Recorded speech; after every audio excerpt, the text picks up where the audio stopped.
Sport is all about personalities, and in cricket circles, they don't come any more popular than Vinniger Fani. Fani's off-road debut as celebrity co-driver in the SA Warranties Nissan Navara at the Sun City 400 added a new dimension to the event. You know, the only worry I've got is that the guys are using acronyms when they talk to me. Acronyms like FNC, and that's that freaking no clue and all those kind of things. So they're not calling me by my name, which I'm worried about. Yes. It's not fair. It's part of racing. He's a rookie for a change. In a glittering career, Fani de Villiers reached for the stars as a cricketer, but to go off-road racing was altogether another kettle of fish. It's new adrenaline, let's put it that way. I've bungee jumped and all the stupid stuff, but this is real stupid, I must admit, and it's electrifying, so I'm going to enjoy it.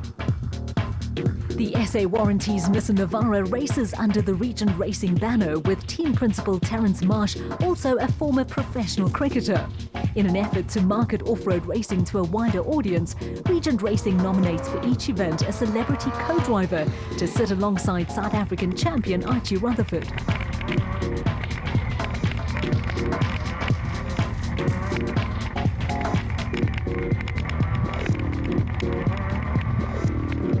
Before the race, Vinniger Fani was given a crash course on off-road racing navigation skills by Regent Racing co-drivers George Smalberger and Matthew Carlson.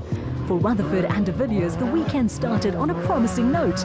The pair picked up a top 10 finish on the Donaldson Prologue that determined start positions for the race the next day. Rutherford and de Villiers finished in 9th place on the Prologue, with the former Protea fast bowler's first foray into the world of off-road racing producing an adrenaline rush and a new respect for drivers and co-drivers who go racing on a regular basis. It's much more adrenaline here. It's much more respect too, I must admit. You know, you look at fellow competitors and suddenly there's a feeling of serious respect towards them, knowing what they're going through and what they've done in the past.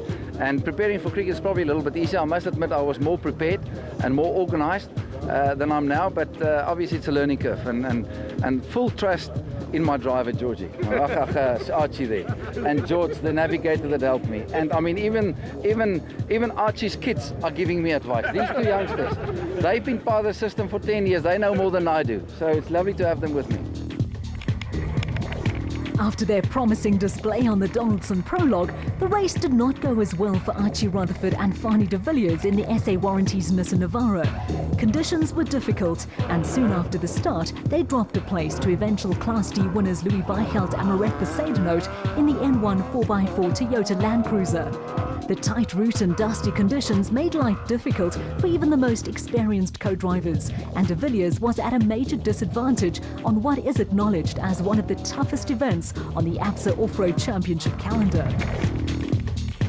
After a testing start to the race, Rutherford and de Villiers looked to be settling into a rhythm before the racing guards decided to frown on the pair, who were forced to call it a day when the SA Warranties Nissan Navara broke a side shaft. Yeah, it's a pity. You know, you prepare, you try and get things right, you have a look at the team, what they do behind the scenes, the whole squad kind of that got everything together. And we went 70 k's down the line, and then just, I think the drive shaft went. It's amazing. The amount of pounding those vehicles take. Hell, it's frightening. It just defies, you know, it defies logic. But what an experience.